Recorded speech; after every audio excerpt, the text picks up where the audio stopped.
క్రీస్తునందు ప్రియమైన సహోదరి సహోదరులారా, మీ అందరికీ మన ప్రభువును రక్షకుడునైన యేసుక్రీస్తు పరిశుద్ధ నామమున హృదయపూర్వక వందనాలు. ప్రియులారా, గమనించండి, మనము దేవుని పరిశుద్ధ గ్రంథంలో నుంచి అనేక విషయాలను ధ్యానిస్తూ పాపానికి, మోక్షానికి, రక్షణకు ఉన్నటువంటి ఆ వ్యత్యాసాన్ని దేవుని యొక్క పరిశుద్ధ గ్రంథములోని వాక్యముల ద్వారా అనేక మంది ప్రవక్తలు తెలియచేసిన విషయాలను బట్టి, అనేక మంది అపోస్తులు రాసినటువంటి ఆ యొక్క పత్రికల ద్వారా మనము తెలుసుకుంటూ ఉన్నాం. సువార్తల ద్వారా కూడా తెలుసుకుంటూ ఉన్నాం. సహజంగా మనిషి స్వభావం ఎలా ఉంటుందంటే, ఆపదలో ఉన్నప్పుడు ఒక రకంగాను, ఆపద తప్పిపోయినప్పుడు ఒక రకంగాను ఉండటం అనేది సహజంగా మనిషికి ఉండేటటువంటి స్వభావం. ఇదే మనల్ని బలహీనపరిచేది. ఇదే మనల్ని దేవుని సన్నిధికి దూరం చేసేది. ఎందుకంటే కృతజ్ఞత లేని జీవితం, విశ్వాసం లేని జీవితం, నిబంధన లేని జీవితం, కట్టుబాటు లేని జీవితం మనుషుల్ని పతనం చేస్తుంది. అందుకు మనకి గట్టి సాక్ష్యంగా నిలబడేది ఇశ్రాయేలు జనాంగం. ఎందుకనంటే వీరిని దేవుడు ప్రేమించి, దీవించి, ఆశీర్వదించి తన స్వకీయ జనముగా ప్రకటించి వారిని శారీరకంగా బలవంతులుగా, దీర్ఘాయుష్మంతులుగా, జ్ఞానవంతులుగా వారిని సృష్టించి వారిని దీవించాడు. నిజంగా చూడండి, ఒక మనిషికి ఒకటి ఉంటే రెండోది ఉండదు. బలం ఉంటే తెలివి ఉండదు, తెలివి ఉన్నవాడికి బలం ఉండదు. ఈ రెండు ఉన్నవాడికి దీర్ఘాయుష ఉండదు. అయితే ఇక్కడ ప్రభువు ఏం చేశాడంటే, ఈ ఇశ్రాయేలు జనాంగానికి శారీరకపరమైన దారుఢ్యాన్ని ఇచ్చాడు, జ్ఞానం ఇచ్చాడు, దీర్ఘాయుషునిచ్చాడు. అయితే ఈ మనుషులు దేవుడిచ్చినటువంటి ఈ యొక్క దీవెనలను, ఈ తలాంతులను వారు సరైన రీతిలో వినియోగించుకోలేక భ్రష్టులైపోయారు. దినము వారు ఐగుప్తు బానిసత్వం నుంచి వారికి విడుదల జరిగించిన సంవత్సరం కాలం నుంచి, దినం నుంచి నేటి వరకు, ఈ 2026 వరకు అదే రకమైనటువంటి స్థితిలో, మార్పు లేని స్థితిలో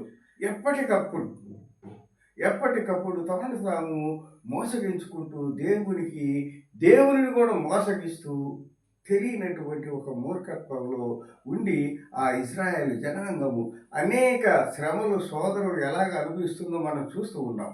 ఇవాళ నేను ఇశ్రాయేలు వారి గురించి మీతో మాట్లాడాలనుకుంటున్నాను. ఎందుకంటే ఈ ఇశ్రాయేలు జనాంగ యొక్క జీవన విధానం మీదే సృష్టి యొక్క భవిష్యత్తు ఆధారపడి ఉంది. ప్రతి ఒక్క ప్రవచనము, ప్రవక్తలు రాసినటువంటి ఇర్మియా గారు కానీ, ఎహెజ్కేలు గారు కానీ, యెషయా గారు కానీ, దానియేలు గారు కానీ, వీరందరూ రాసినటువంటి ఆ యొక్క గ్రంథాలలోని మర్మము కానీ, అంతిమ గమ్యము కానీ ఏంటంటే ఇశ్రాయేలీయుల యొక్క రక్షణ. ఇశ్రాయేలీయుల యొక్క రక్షణ. ఆ రక్షణతోనే, వారి యొక్క రక్షణతోనే లోకము యొక్క ముగింపు ఆధారపడి ఉంది. కనుకనే ఈ ఇశ్రాయేలు జనాంగము వాస్తవంగా క్రైస్తవానికి, ఇజ్రాయేల్ అంటే యూదులు అనబడేటటువంటి వారి జీవన విధానానికి చాలా వ్యత్యాసం ఉంది. ఒక రకంగా వారు ఒక రకమైనటువంటి మతమౌఢ్యం కలిగినటువంటి వారు. యూదా జనాంగము మతమౌఢ్యం కలిగినటువంటి వారు. క్రైస్తవులంటే విశ్వాసము. ఈ విశ్వాసం ఎక్కడుందంటే తనను తాను తగ్గించుకునే దానిలో, తనను తాను దేవునికి దాసునిగా, వినయంగా ఉండే విషయంలో మనము క్రీస్తువు బిడ్డలుగా, క్రీస్తు యొక్క కృపకు పాత్రలమైనటువంటి వారిని క్రైస్తవులు అంటాం. కానీ యూదా జనాంగము జీవన విధానము కానీ, జీవన శైలి కానీ, వారి ప్రవర్తించే తీరు కానీ చాలా డిఫరెంట్గా ఇప్పుడు కూడా అదే విధమైనటువంటి స్థితి ఉంది. ఈ పరిస్థితుల నడుమున అసలు ఇశ్రాయేలు జనాంగము ఈ యొక్క దాస్యపు విడుదల ఎలా పొందింది, ఇవన్నీ మనం చాలాసార్లు చాలామంది దైవజనులు చెప్పగా మనం విన్నాము. అయితే ఇక్కడ మనము ఇవాళ ఎన్నిసార్లు చర్చించుకున్నా కూడా ఇజ్రాయేలు జనాంగం యొక్క జీవిత చరిత్రలు, ఆ మనుషుల యొక్క ప్రవర్తన మనల్ని ఇప్పటికి కూడా మన జీవితాన్ని మార్గనిర్దేశం చేసే స్థితిలో ఉన్నాయి. ఎందుకనంటే తప్పులు వాళ్ళ దగ్గరే ఉన్నాయి, ఒప్పులు వాళ్ళ దగ్గరే ఉన్నాయి, త్యాగం వాళ్ళ దగ్గరే ఉంది, భయంకరమైనటువంటి శ్రమలు సోదరులు కూడా వారి దగ్గరే ఉన్నాయి. ఇవన్నీ కూడా మనం ఇవాళ మన జీవితాలలో, మన దేశాలలో, మన ప్రజలను చూస్తున్నాం.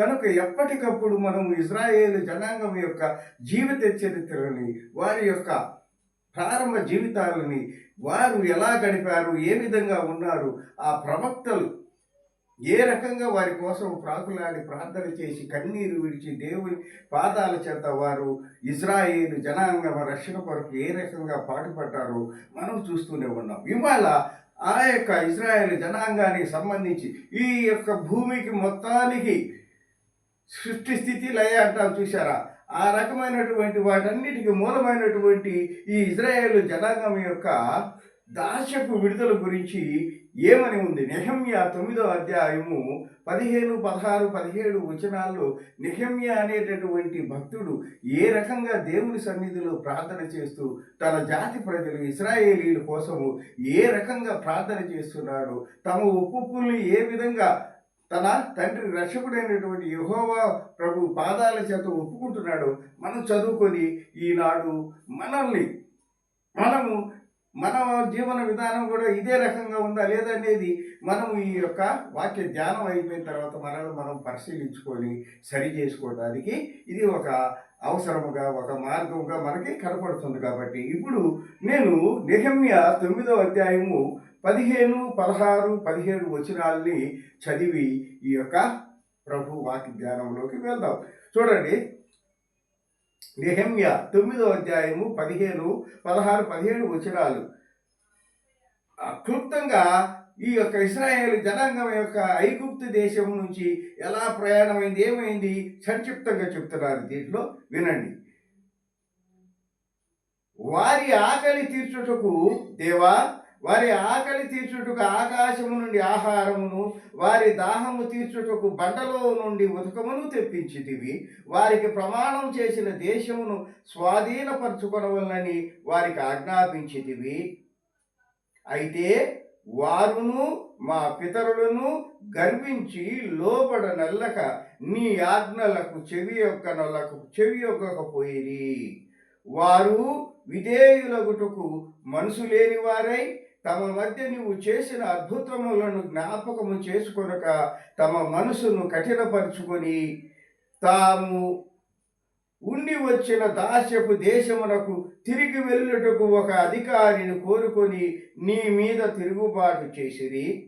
అయితే నీవు క్షమించుటకు సిద్ధమైన దేవుడువను, దయావాత్సల్యతలు గలవాడవను, దీర్ఘశాంతమును బహుకృపయు గలవాడవునై ఉండి వారిని విసర్జింపలేదు. చూడండి, 40 సంవత్సరాల ఆ యొక్క ఇజ్రాయేలీల ప్రయాణం అంతా దీనిలోనే ఉంది. ఆ యొక్క కానాడు దేశంలోనికి ప్రవేశించేటటువంటి పరిస్థితులు ఇక్కడే ఉన్నాయి. ఈ 3 వచనాల్లోని ఇశ్రాయేలు జనాంగం ఐగుప్తు దేశం నుంచి ఏ రకంగా బయలుదేరింది, ఏ పరిస్థితుల్లో బయలుదేరింది అవన్నీ చెప్తున్నాడు. ఎందుకు చెప్తున్నాడంటే విడుదల లేదా, ఈ బానిసత్వం, ఈ దాస్యం నుంచి మాకు విడుదల లేదా అని కన్నీరు కారుస్తూ ఆ భయంకరమైన శ్రమలకు, శోధనలకు తమ కుటుంబాలు ఆ యొక్క బానిసత్వంలో మగ్గిపోతున్న రోజుల్లో ప్రభువు వారి ప్రార్థన, వారి శ్రమలను ఆలకించి ఇదిగో మోషే ద్వారా వారిని ఆ యొక్క దాస్యపు దేశం నుంచి, దాస్యపు శృంఖలాల నుంచి వారిని కానాను, పాలు తేనెలు పారే కానాను దేశానికి తీసుకురావడానికి ప్రణాళిక సిద్ధం చేసి తన యొక్క దాసుడైనటువంటి మోషేని నియమించాడు. ఆ మోషే ఆ ఫరో చక్రవర్తితో మాట్లాడటం ఇవన్నీ మనం చూసాం. ఇవన్నీ గొప్ప అద్భుతాలు. దేవుని కృపను బట్టి మోషే సరిగ్గా మాట్లాడటమే రాని మోషే ఎన్నో అద్భుతాలు చేసి ఫరో రాజ్యంలో నుంచి, ఫరో స్వాధీనంలో ఉన్న ఈ ఇజ్రాయేలు జనాంగాల్ని మొత్తాన్ని ఈ యొక్క వారికి దాస్యం నుంచి విడుదల చేసి నడిపిస్తున్నాడు. ఎలా నడిపిస్తున్నాడు చూడండి. మన అందరికీ తెలుసు ఇజ్రాయేలీ దేశం కానీ ఆ చుట్టుపక్కల ఉన్న మధ్యప్రాచ్య ఆసియా దేశం అంతా కానీ ఇసుక ఎడారులతో సారం లేనటువంటి నీళ్లు లేనటువంటి ఒక భయంకరమైనటువంటి ఎడారి ప్రాంతం ఇప్పటికి కూడా అలాగే ఉంది. అలాంటి ప్రాంతాల్లో వారు నడిచి బయలుదేరారు. ఎలా బయలుదేరారు చూడండి. వారికి బయలుదేరినప్పుడు వారికి ఆహారం ఎలా వచ్చింది, వారు ఎలా దాహం తీసుకున్నారు, ఇవన్నీ మనకి అద్భుతంగా ఎన్ని దేవుని మహా అద్భుతాలు. అయితే ఇదే మనం చెప్పుకుంది, మేలు పొందినప్పుడు ఒక రకంగా, ఆ యొక్క ఆపద గడిచినాక మనిషి చాలా ప్రమాదాలు ఉన్నాం. మనం కూడా అంతే కదా, ప్రమాదంలో ఉన్నప్పుడు మనం చేసే ప్రార్థన ఎట్లుంటుందంటే ఇంకేం లేదు, నువ్వు నన్ను కరుణిస్తే, లేదు నాకు వచ్చిన ఈ ఆపద తొలగిపోతే ఇక నేను నీ సన్నిధి నుంచి నేను పోనయ్యా, నేను నా కుటుంబం మొత్తం నాయన రాత్రింబావులు నీ పాదాల చేత నీ మందిరంలోనే ఉంటావు నాయన అన్నట్లుగా ప్రార్థన చేస్తావు. ఆ సమస్య కానీ ఆ శ్రమ కానీ తొలగిపోతే ఆ తర్వాత యథావిధిగా మళ్ళీ కాలక్రమేణా మన పాత జీవితంలోకి వెళ్ళిపోయి ఆ చేసిన మేలుని స్వల్పకాలంలోనే మర్చిపోతాం. సాతానుడు మనిషిని అంతగా దేవుని సన్నిధి నుంచి మనల్ని దూరం చేస్తాడు.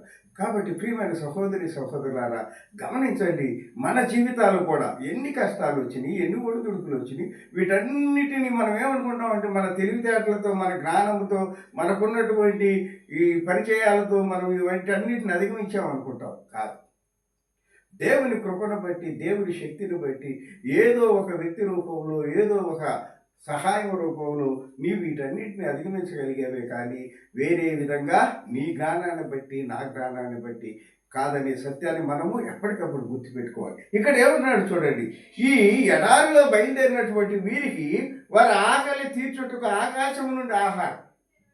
హల్లెలూయా, హల్లెలూయా. ఎంత అద్భుతం అండి, ఎంత అద్భుతం అండి.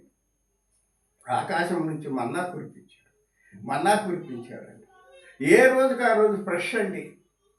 కొంతమంది మళ్ళాంటి వాళ్ళు కొంతమంది ఉన్నారు, ఇశ్రాయేల్ జనాంగంలో మళ్ళాంటి వాళ్ళు కూడా ఉన్నారు. వీళ్ళు ఏం చేశారు, రేపటి కోసమని దాచిపెట్టుకున్నారు. మనం చూడండి, మన ఆస్తులు ఇవన్నీ ఏంటి, రేపటి కోసం తరతరాలు కూడా తరగని రీతిగా సంపదను దాచిపెట్టుకుంటున్నాం. ఆహారము దేవుడు కురిపించిన మన్నా రేపటికి ఎట్లా పనికి రాకుండా పోయిందో ఈ సంపదలు కూడా అంతే. ఈ సంపదలు నువ్వు చూసేవి కాదు, నువ్వు అనుభవించేవి కాదు. నువ్వు రాత్రి బావులు కష్టపడి సంపాదిస్తావు. ఎవడికి దేవుడు నిర్ణయించబడితే వాడు దానిని స్వాధీనపరుచుకొని అనుభవిస్తాడే కానీ నీవు కాదు. కాబట్టి ప్రియమైన వాళ్ళారా, మన సంపద కోసము, మన యొక్క దీనికోసం ప్రాకులాట అంతా వ్యర్థం. ప్రసంగిలో అదే అంటాడు జ్ఞాని అయిన సొలొమోను, అంతా వ్యర్థం. గాలి కోసం ప్రాకులాట, ప్రాణం కోసం ప్రాకులాట, ఏది నీ చేతిలో లేదు. కేవలము విశ్వాసం కలిగి దేవుని ఎడల నమ్మకంగా ఉండటం ఒక్కటే నీ చేతిలో ఉంది. మిగతావన్నీ కూడా దేవుని చేతిలో ఉన్నాయి. ఇక్కడ చూడండి, ఆహారాన్ని అడవిలో, ఆ అరణ్యములో, ఆ ఎడారిలో దేవుడు ఈ ఇశ్రాయేలు జనాంగానికి ఏం చేస్తున్నాడండి, వారి ఆకలి తీర్చుటకు ఆకాశం నుండి ఆహారములు, వారి దాహము తీర్చుటకు బండలో నుండి ఉదకం అంటే నీరు, బండలో నుంచి జలం. ఇంత మేలులు పొందినటువంటి ఆ ఇశ్రాయేలీ జనాంగము అసలు నిన్నటిదాకా నువ్వు పడిన బ్రతికేటి, నువ్వు అనుభవించిన బ్రతికేటి, నీకు స్వేచ్ఛ ఉందా, మాట్లాడటానికి ఇది ఉందా, సరిగ్గా ఒట్టి కట్టుకోవడానికి బట్ట ఉందా, కడుపు నిండా తినడానికి తిండి ఉందా, అసలు నీకు దాస్యం కదా, పుట్టుక దాస్యం, నువ్వు దాసుడివి, నీవు పుట్టే బిడ్డల దాస్యము, నీ కుటుంబ టోటల్గా ఇశ్రాయేల్ జనాంగం అంతా దాస్యంలో బ్రతుకుతున్నారు కదా. అలాంటి మీకు ఎంత విడుదల వచ్చింది. మీరు ఎప్పుడు తిననటువంటి ఆహారం, మీరు ఎప్పుడు తాగనటువంటి స్వచ్ఛమైనటువంటి నీరు, బండలలో పగలు కర్ర పెట్టి బండ కొడితే నీరు వచ్చిందండి. ఒకరు కాదు, ఇద్దరు కాదండి, లక్షల మంది జనము పోయేటప్పుడు 70 మంది, వచ్చేటప్పుడు 6 లక్షల మంది. 6 లక్షల మంది ఇశ్రాయేలు జనాంగానికి ఆహారాన్ని, దాహాన్ని తీర్చినటువంటి దేవుడు, అద్భుతాలు చేసిన దేవుడు. అసలు ఈ ఒక్కటి చాలు కదా. ఇశ్రాయేలు జనాంగం తరతరాలు యుగాలు దేవుని యందు విశ్వాసం కలిగి ఆయన సన్నిధిలో దీనులుగా జీవించడానికి ఈ 2 అద్భుతాలు చాలు కదా.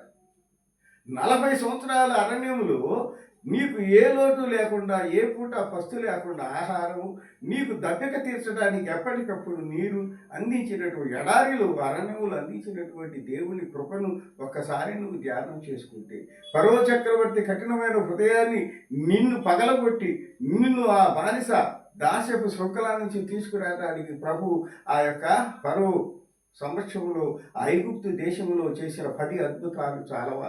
దేవుడు నిన్ను ఎంత ప్రేమించాడో, దేవుడు ఎంత మహోన్నత శక్తివంతుడో నీకు తెలియదా? ఎన్ని తెలిసి కూడా పైగా ఎవరు వీళ్ళు? మూర్ఖులు కాదు, అజ్ఞానులు కాదు. ఈ ఇశ్రాయేలు జనాలు జ్ఞానము కలిగినటువంటి వారు. మనకు తెలుసు ఇవాళ వాళ్ళ జనాభా ఎంత. ఆ తర్వాత 1930లోనో ఎప్పుడు ఏర్పాటు చేసినటువంటి ఈ నోబుల్ బహుమతులు వాళ్ళు ఎన్ని సంపాదించారు? ప్రపంచ దేశంలో వారి జనాభా శాతం ఎంత, వారు సంపాదించినటువంటి ఆ బహుమతులేంటి, ఆ బహుమతులే వారి జ్ఞానానికి కొలమానాలుగా ఉన్నాయి. కాబట్టి సహోదరుల, ఇంత జ్ఞానం కలిగిన ఇశ్రాయేలు జనాంగం ఎందుకు ఇలా పడిపోయిందో చూడండి. నీ యొక్క వారి ఆకలి తీర్చుటకు ఆకాశము నుండి ఆహారమును, వారిని దాహం తీర్చడానికి బండలో నుండి ఉదకము తెప్పించితివి. ఇది నెహమ్యా గారు చేస్తున్నటువంటి ప్రార్థన. వారికి ప్రమాణం చేసిన దేశమును స్వాధీనపరచుకోవాలని వారికి ఆజ్ఞాపించితివి. ఇదిగో మీకోసం ఒక గొప్ప రాజ్యాన్ని నేను సిద్ధం చేశాను, ఆ రాజ్యంలో మీరు ప్రవేశించండి. అక్కడ మీకు దిగులు, చింత ఉండదు, శోధన ఉండదు, వేదన ఉండదు, దాస్యం ఉండదు. స్వేచ్ఛగా ప్రశాంతంగా పాలు తేనెలు ప్రవహించే ఆ దేశంలో మీరు మీ బిడ్డలు తరతరాలు సంతోషంగా జీవించండి అని ఒక దేశాన్ని మీకోసం సిద్ధం చేసి అక్కడ ఉన్నటువంటి ప్రజలందరినీ 6 జాతులకు చెందినటువంటి ప్రజలు ఉంటే వారందరినీ ఆ ప్రాంతం నుంచి తరిమి వేసి మీకు ఒక సువిశాలమైనటువంటి రాజ్యాన్ని ఇవ్వటానికి దేవుడు సిద్ధపాటు చేశాడు. అది ఎవరు చెబుతున్నారు? ఇంకోళ్ళు పరాయవాళ్ళు కాదు, అదే ఇశ్రాయేలు జాతికి చెందినటువంటి నెహమ్యా అనేటటువంటి దైవదాసుడు చెబుతున్నాడు. ఏమంటున్నాడు? వారికి ప్రమాణం చేసిన దేశమును స్వాధీనపరచుకోవాలని వారికి ఆజ్ఞాపించేటివి. అయితే వారంటే ఆనాటి వాడు, తొలితరపు ఆ ఇజ్రాయేలు జనాంగము కానీ, ఈ మధ్య గతించిపోయినటువంటి మా పితరులు కానీ చూడండి పాపపు ఒప్పుకోరు. ఏమంటున్నాడు చూడండి. అయితే వారును, ఆ తొలితరపు ఇశ్రాయేలు జనాంగమైనటువంటి వారు మా పూర్వీకులను మా పితరులను గర్వించి, ఇది మనిషి పతనానికి మూలం ఏంటంటే 4 ఉన్నాయి. ఆ 4 ఇది మొదటిది గర్వము, లోభము, తర్వాత మోసం, ఆ తర్వాత భ్రష్టత్వం. ఇవి 4 మనిషిని పతనం చేస్తాయి. కాబట్టి గర్వము సాతానుడు ఎవడు? లూసిఫర్ ఎవడు? ఎందుకు వాడు సాతానుగా మారాడు? ఎక్కడో దేవుని సన్నిధిలో అందరికంటే దేవదూతల మీద అధికారైనటువంటి ఆ యొక్క లూసిఫరు ఎందుకు సాధారణుడిగా భ్రష్టుడై భూమి మీదకి తోసివేయబడ్డాడు? ఇదిగో ఇదే గర్వము చేత ఎక్కడో దైవ సన్నిధిలో ఉండి సర్వాధికారములు అనుభవించవలసినటువంటి ఆ లూసిఫరు గర్వము వల్ల తోయబడినాడు. అలాగే ఇక్కడ కూడా చూడండి, మా పూర్వీకులు మా పితరులు ఏం చేశారంటే గర్వించి లోబడనల్లక నీ ఆజ్ఞలను చెవియొక్కకపోయితే. లోబడనల్లక గర్వం వస్తే గర్వం ఏం చేస్తుంది? ఎదురు తిరిగే స్వభావం వస్తుంది. ఎదురు తిరిగితే ఏమవుతావు? నాశనం అవుతావు, పతనం అయిపోతావు. అదే జరిగింది. ఇశ్రాయేలు జనాంగం ఎందుకు అలా అయిపోయారంటే వాళ్ళలో విధేయత లేదు, కృతజ్ఞత లేదు, ఓర్చుకునే స్వభావం లేదు, లోబడే స్వభావం లేదు. లోబడనల్లని జనులారా, ఎంతగా వారు విచ్చలవిడి జీవితానికి అలవాటు పడిపోయారు. కాబట్టి ఏమంటున్నాడు? మావైతే వారును మా పితరులను గర్వించి లోబడనల్లక నీ ఆజ్ఞలను చెవియొక్కకపోయింది. చెవులిచ్చింది ఎందుకండి? పెద్దల మాటలు వింటాను, జరిగే సంఘటనలు గ్రహించి ఆ యొక్క సంఘటనలకు అనుగుణంగా మన జీవితాలను మలుచుకోవటం, దేవుని వాక్యం, మంచి మాటలు వినటానికి. అలాంటిది చెవి యొక్కకపోతేవి ఆ మాటలు వినటానికి. ఇప్పుడు కూడా చూడండి, ఎవరన్నా మందిరంలో వాక్యం చెప్తుంటే కొంచెం మైక్ సౌండ్ పెడితే పక్క ఇంటి వాళ్ళు వస్తారు, ఏందో అంత సౌండ్ పెట్టారు, మాకు డిస్టర్బెన్స్ అని. అంటే మంచి మాట వినటానికి మీకు ఓపిక లేదు. ఇంకెవరన్నా వినటానికి కూడా నువ్వు అవకాశం ఇట్లా. సరే, నువ్వు వినకపోతే వినకపోయావు, వినేవాళ్ళు ఉంటారు కదా, వారిని కూడా వినకుండా ఏంటి ఇంత సౌండ్ పెట్టారు అని చెప్పి ప్రశ్నించి ఆ యొక్క మందిరము మైకును సౌండ్ను తగ్గించే పరిస్థితులు. అంటే నువ్వు నాశనం అవడంతో పాటు పక్కన కుటుంబాలను కూడా నాశనం చేసే రకమైనటువంటి ఒక గర్వపు స్థితికి, ఒక మూర్ఖత్వంలోనికి మనిషి పతనమైపోయాడు. కాబట్టి వారు మా పితరులు గర్వించి లోబడనల్లక నీ ఆజ్ఞలను చెవియొక్కకపోతిరి, వారు విధేయులవుటకు మనసు లేని వారై. What is the reason? వీళ్ళ పతనానికి వీళ్ళ యొక్క ఇశ్రాయేలు యొక్క చరిత్ర ఇన్ని ఒడిదుడుగులతో అప్ అండ్ డౌన్స్తో ఈ రకంగా జననాశనంతో ఎన్ని లక్షల మంది చనిపోయారండి, ఎన్ని లక్షల మంది చనిపోయారండి. కేవలం అవిధేయత, లోబడనొల్లని స్వభావం. ఎంతకాలము మనం విషయ గ్రంథము 1వ అధ్యాయం 2వ వచనం చూస్తే మనకి క్లియర్ కట్గా నా మాట వినండి, లోబడని నా బిడ్డలు, ఎద్దుతల కామందుని ఎడుగునని చెప్తున్నారు. మనుషులు ఇంకొక రకమైనటువంటి వాళ్ళు వాళ్ళ యొక్క యజమాని ఎవరో వాళ్ళకి తెలుసు అంటున్నారు. కానీ నా బిడ్డలు వాళ్ళు ఎంతో ప్రేమతో కని పెంచి పెద్ద చేస్తే ఇవాళ నా మాట వినే పరిస్థితులు లేరని చెప్పేసి దేవుడు స్వయంగా బాధపడుతూ ఉన్నాడు. అలాంటి పరిస్థితి ఇక్కడ. వారు ఏం చేస్తున్నారు? అయితే వారిని మా పితరులు గర్వించి లోబడిన వాళ్ళకి నీ ఆజ్ఞలు చెవియకపోయి వారు విధేయులగుటకు మనసు లేని వారై తమ మధ్య నువ్వు చేసిన అద్భుతములను జ్ఞాపకం చేసుకోనక. కనీసం జ్ఞాపకం చేసుకోవాలి కదండి.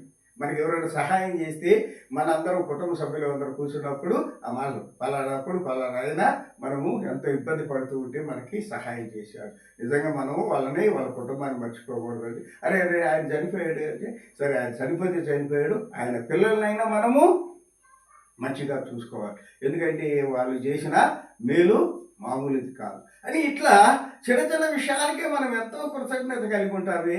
మరి దాస్యము నుంచి ఎక్కడో బానిసలుగా దిక్కు మొక్కు లేకుండా శవాలను పూడ్చిపెట్టే పరిస్థితి కూడా లేనటువంటి పరిస్థితుల్లో మీరందరూ భయంకరమైన జీవనంలో ఉంటే మీకు విడుదల కలిగజేసి మిమ్మల్ని ఎంతో స్వేచ్ఛగా బ్రతికేటటువంటి ఆ యొక్క పాలు తేనెలు పాడే రాజ్యానికి తీసుకొస్తే మీకేమైనా ఉందా? విధేయులవుటకు మనసు లేదు. ఆయన ఎడల ఆయన మాటలు వినడానికి విధేయులకు మనసు లేని వారై తమ మధ్య నీవు చేసిన అద్భుతములను జ్ఞాపకం చేసుకునే టైమే లేదు. నిజమే, ఒక వ్యభిచారం చేసేవాడికి దేవుడు మాట వినే టైం లేదు. ఒక తాగుబోతుకి దేవుడు మాట విని వ్యసనాల్లో ఉండేవాడు ఎవడైనా సరే గమనించండి, దేవుని వాక్యాన్ని విని ప్రతిదానికి వాడికి టైం ఉంటుంది, కానీ దేవుని వాక్యాన్ని వింటకు వాడికి సమయం. కారణం ఎందుకని? ఇది వింటే ఆ వ్యసనం నుంచి వాడు దూరం అవుతాడు. కాబట్టి సాధారణుడు వాడిని ఆ వ్యసనంలో నుంచి బయటికి రానియదు. దేవుని పరిశుద్ధ వాక్యాన్ని విని వాడు మారు మనసు పొందే పరిస్థితిని కలిగించదు.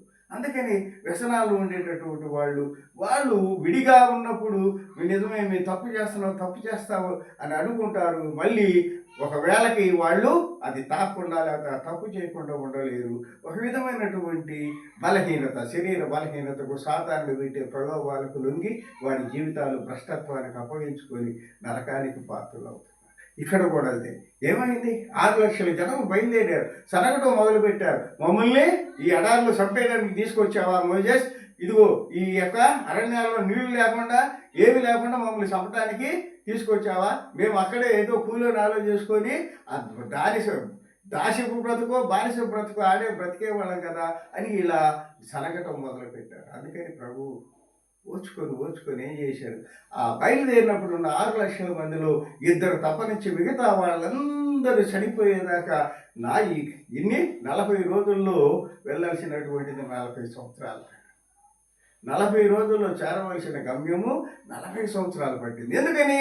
వారందరూ ఆ తరము గతించేదాకా ఆ సనుగుకొని విశ్వాసము లేకుండా విధేయత లేకుండా బ్రతికే మనస్తత్వం ఉన్న వాళ్ళందరూ గతించిపోయేదాకా దేవుడు ఆ ఇశ్రాయేలు జనాంగాన్ని నడిపించాడు. ఓన్లీ యెహోషువ, కాలేబు గారు తప్పనిచ్చి మరి ఎవరు వాళ్ళు బయలుదేరినప్పుడు ఉన్నటువంటి వారిలో ఇంకెవ్వరు. ప్రియమైన సహోదరి సహోదరుల, దేవుని ఉచితమైన కృపను నిర్లక్ష్యం చేస్తే, ఆయన ప్రేమను మనము లెక్కించకపోతే, ఆయన కృపను మనము గుర్తించకపోతే మనం ఎంత, మన ఆయుష్ ఎంత, మనం బ్రతికెంత?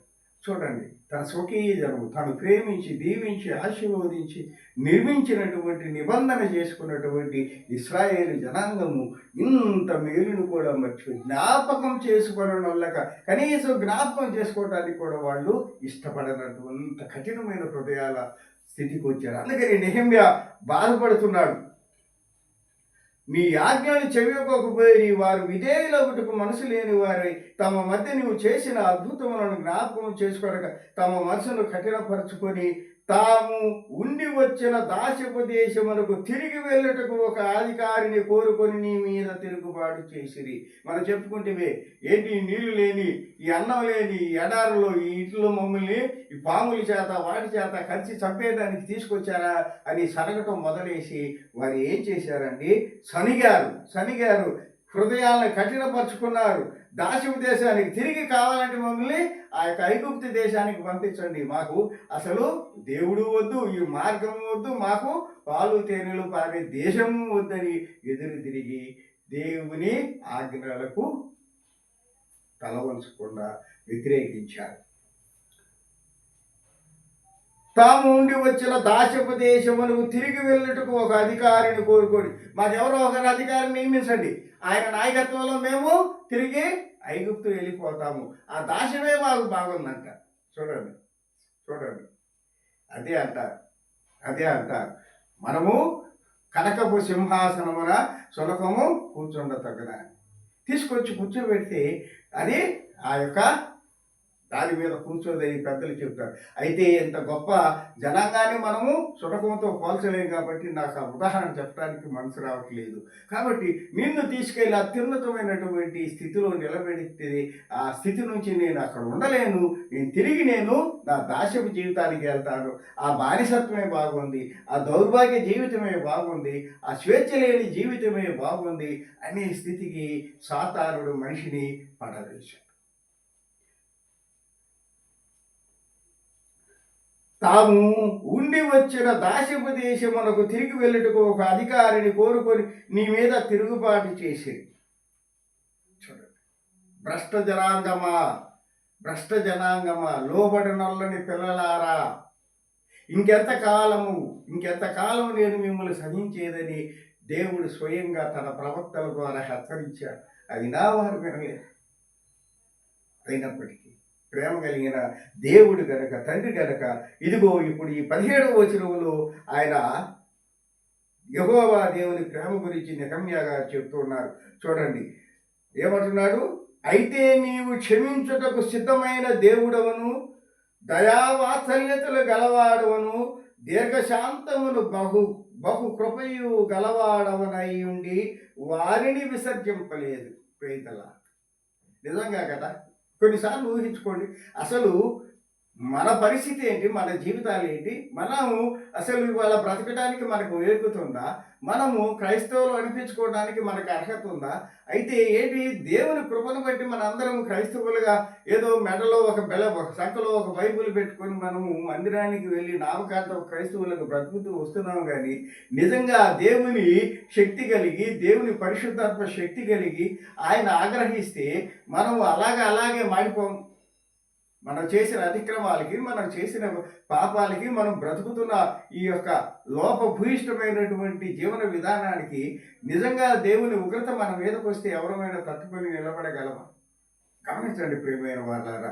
కాబట్టి దేవుడు ఎంత కృపామయుడు. నాటి నుంచి నేటి వరకు ఆ ఇశ్రాయేలు జనాంగాన్నే కాదు, నిన్ను నన్ను మనందరినీ ఎంతగా ఆయన ఓర్పుతో సహనంతో క్షమించి ప్రేమించి ఆదరిస్తున్నాడు. ఈ మాటలు చూడండి, ఏమంటాడు, అయితే నీవు క్షమించుటకు సిద్ధమైన దేవుడు. క్షమిస్తానని అంటలేదు, ఈజ్ రెడీ టు ఎక్స్క్యూజ్. ఎప్పుడో క్షమిస్తానంటలా, నువ్వు అది చేస్తే క్షమిస్తానంటలా, ఇప్పుడే అట్ దిస్ టైం ఓన్లీ, ఈ సమయంలోనే నేను నిన్ను క్షమించడానికి సిద్ధమైన దేవుడును. ఎందుకు? ఏం చేస్తే? నీవు నా ఆజ్ఞలను పాటిస్తే, నేను చెప్పిన రీతిగా నీవు జీవనము, మంచి జీవనం, నిన్నేం హత్యలు చేయమంటలేదు, ఇంకోటి చేయమంటలేదు, నీవు సహజమైనటువంటి ధర్మశాస్త్రాన్ని అనుసరించి జీవించమని దేవుడు చెప్పినటువంటి ఆ హితవాక్యాన్ని అనుసరించి నువ్వు జీవిస్తే చాలు అంటున్నాడు. అందుకని నీవు క్షమించుటకు సిద్ధమైన దేవుడు. నీవు నీ పాపాలను ఒప్పుకొని నా దగ్గరికి వస్తే I'm ready to excuse you. నేను నిన్ను క్షమించడానికి సిద్ధంగా ఉన్నానని దేవుడు సిద్ధంగా ఉన్నాడు. తర్వాత ఈ క్షమించడానికి తండ్రి దగ్గర ఏమున్నాయి? దయా, వాత్సల్యం. దయ అంటే ఒక దెబ్బతిన్న వాడి మీద తోటి మనిషికి ఉండేటటువంటి ఒక కరుణ.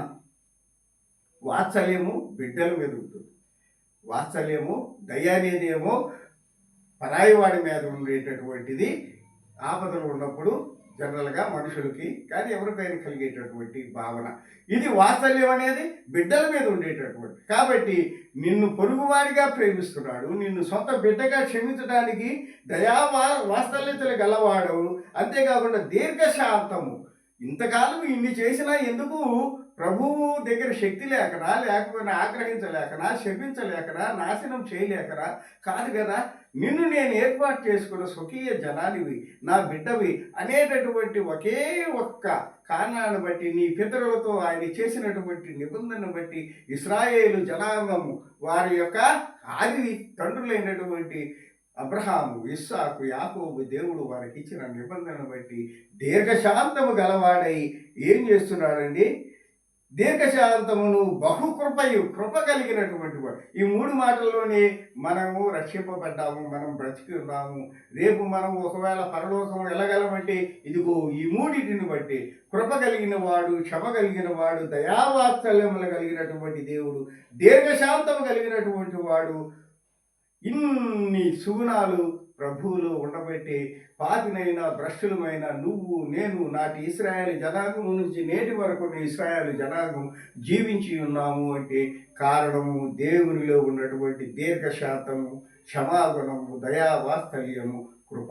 కాబట్టి ప్రియమైన సహోదరి సహోదరులారా, ఇంకొక మాట చెప్పి నేను ముగిస్తాను. ఇలాంటి పరిస్థితుల్లో దేవుడు ఈ ఇశ్రాయేలు జనాంగాన్ని నడిపిస్తే వారిలో ఆ కృతజ్ఞత లేదు, వారిలో మార్పు లేదు.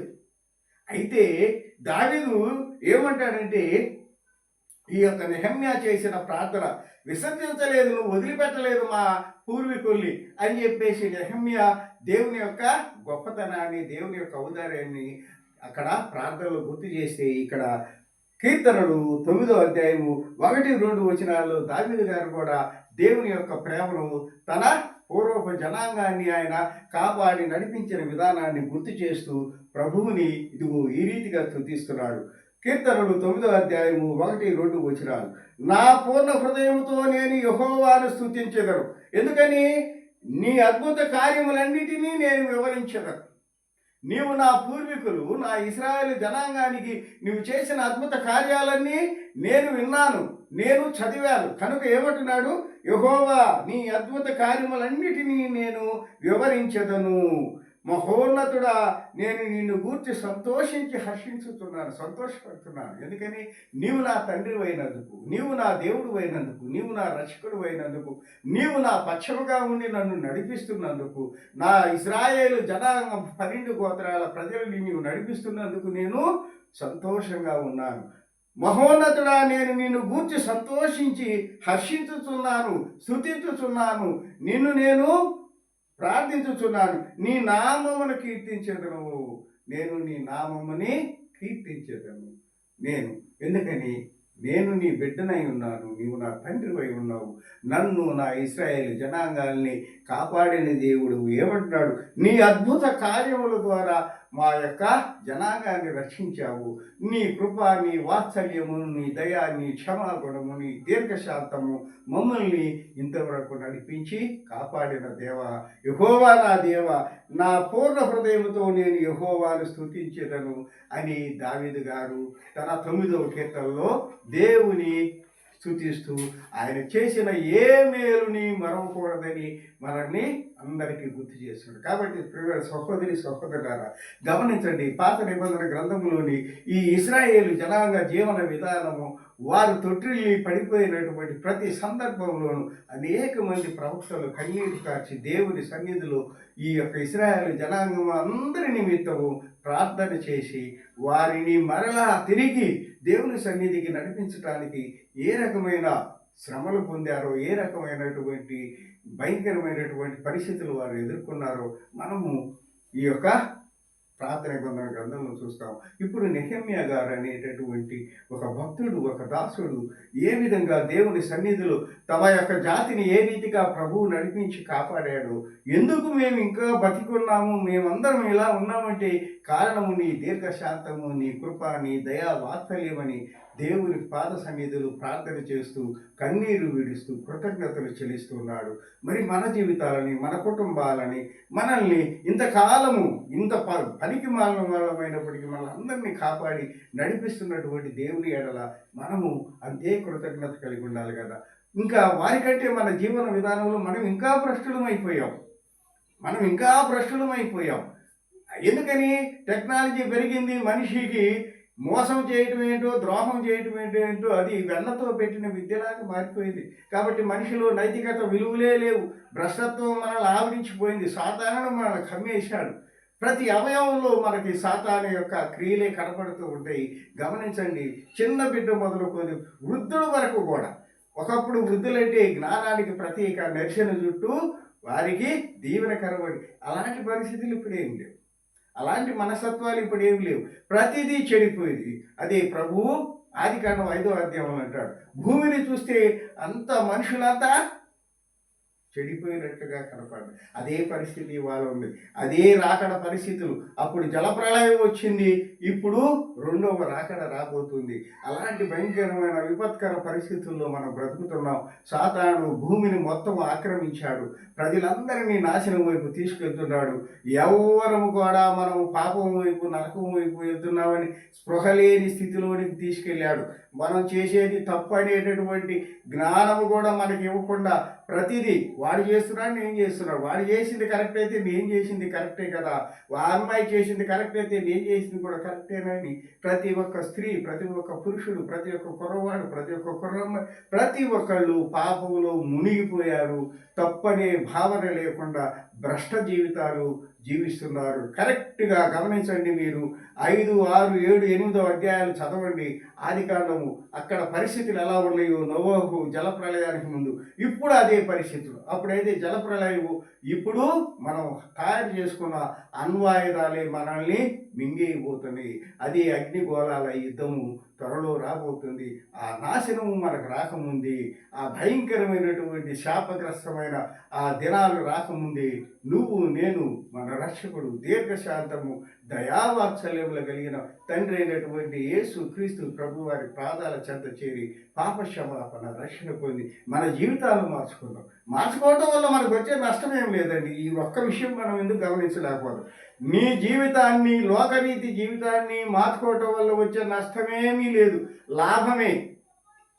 ఎంత లాభం అంటే తరతరాలు, యుగాలు నీకు మరణమే లేనటువంటి నిత్య జీవంలోనికి వెళ్ళడానికి ఈ కొద్ది కాలం, ఈ 50-60 సంవత్సరాల ఈ జీవిత కాలాన్ని నీవు అనుసరిస్తే, పాటిస్తే సరిపోతుందండి. దేవుడు నిన్ను ప్రేమగా తన సన్నిధికి, నిత్య జీవంలోనికి, యుగాలు తరతరాలు ఉండే ఆ ప్రేమ రాజ్యంలోకి నిన్ను, నన్ను తీసుకెళ్ళడానికి మనకు అవకాశం ఇచ్చి, సమయం ఇచ్చి, సిద్ధపడండి అని దీర్ఘశాంతంతో ఆయన మనల్ని ఇదిగో పరిశుద్ధ గ్రంథముల ద్వారా హెచ్చరిస్తూ, అనేక దైవజనుల ద్వారా అనేక రూపాల్లో మనకి దేవుని వాక్యాన్ని వినిపిస్తూ ఉంటే కూడా మనం ఇంకా పట్టించుకోకుండా, నిర్లక్ష్యంగా, లెక్కలేనితనంగా ఇదిగో ఇశ్రాయేలు జనాంగము లోబడనొల్లక, విధేయతనివ్వక, ఆ యొక్క దేవుని ఆజ్ఞలను తృణీకరించి లెక్కలేని జీవితాన్ని జీవించి ఎలా శాపగ్రస్తులై భ్రష్ట జీవితాన్ని పొందారో ఆ రకంగా నశించిపోకుండా దేవుడు నీకు, నాకు, మన అందరికి ఇచ్చిన ఈ గొప్ప భాగ్యాన్ని, ఈ గొప్ప సమయాన్ని, మరణము మన పక్కనే ఉందండి. It comes any time. అది ఎప్పుడైనా మనల్ని కబలించవచ్చు.